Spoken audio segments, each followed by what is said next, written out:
পিঠে পুলির মধ্যে সবথেকে সহজ পিঠে হলো পাটিসাপটা পিঠা। আর এই পাটিসাপটা পিঠাকে কি করে আরও সহজভাবে তৈরি করা যায় সেটাই আজকের এই ভিডিওতে দেখানো হবে। সঙ্গে থাকবে কিছু টিপস। রাধে কৃষ্ণ বন্ধুরা, আমি টুলটুল, আর এই টুলটুলের রান্নাঘরে আপনাদের সবাইকে স্বাগত। তাহলে চলুন আমি কি করে সহজভাবে পাটিসাপটা পিঠে তৈরি করি দেখে নেওয়া যাক। সবার প্রথম পাটিসাপটার ভিতরের পুর তৈরি করে নেব। তার জন্য আমি চুলায় একটা প্যান বসিয়ে এতে চায়ের কাপ মেপে 1 কাপ পরিমাণ জল দিয়ে দেব। জলটা ভালো করে ফুটিয়ে নেব।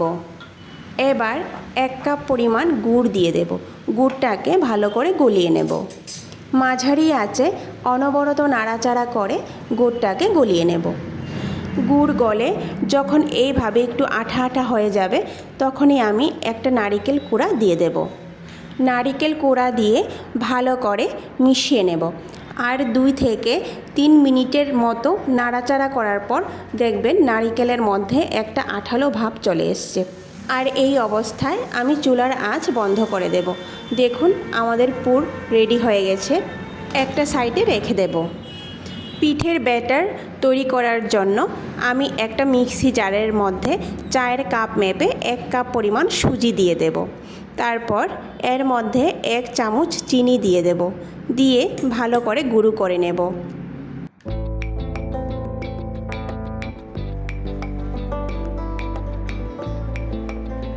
বন্ধুরা, সুজি আমি গুঁড়ো করে নিয়েছি।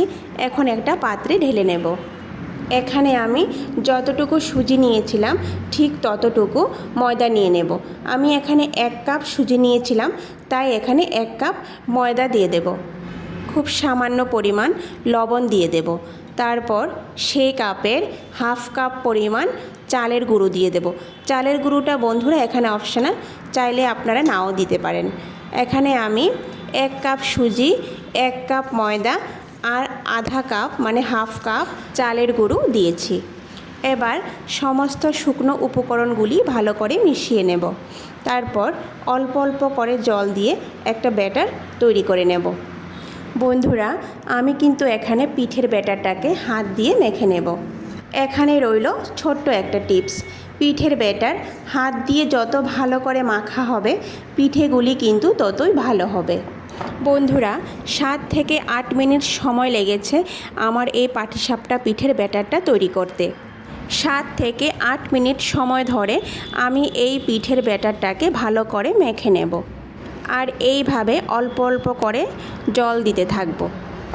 আর পাটিসাপটার পিঠের ব্যাটার কিন্তু বেশি ঘন হয় না, একটু পাতলা হয়। আমি পরে বলে দিচ্ছি যে আমি কতটুকু জল এখানে ব্যবহার করেছি। বন্ধুরা, মাখা হয়ে গেছে।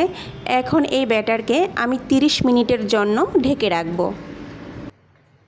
ফিরে আসলাম 30 মিনিট পর। দেখুন বন্ধুরা, ব্যাটার কিন্তু আগের থেকে অনেকটা ঘন হয়ে গেছে। এবার আমি এই ব্যাটারের মধ্যে আরও হাফ কাপ জল দিয়ে দেব। সর্বমোট আমি এখানে 3 কাপ পরিমাণ জল ব্যবহার করেছি। এখন ব্যাটারটাকে ভালো করে মিশিয়ে নেব। বন্ধুরা, ব্যাটার কিন্তু বেশি ঘন হবে না, একটু পাতলা হবে। দেখুন আপনারা দেখেই বুঝতে পারছেন যে ব্যাটার কতটা ঘন বা পাতলা হয়েছে। এবার আরেকটা টিপস হলো, আমরা যে প্যানের মধ্যে পিঠেটা তৈরি করব সেই প্যানটা কিন্তু ভালো করে গরম করে নিতে হবে। প্যান ভালো করে গরম হয়ে যাওয়ার পর এতে খুব সামান্য পরিমাণ তেল ব্রাশ করে নেব। এবার 1 হাতা ব্যাটার এইভাবে আমি প্যানের মধ্যে দিয়ে প্যানটা হালকা একটু ঘুরিয়ে নেব। তারপর যখন পিঠের উপরের জায়গাটা একটু শুকিয়ে আসবে তখন আমি পুর দিয়ে দেব।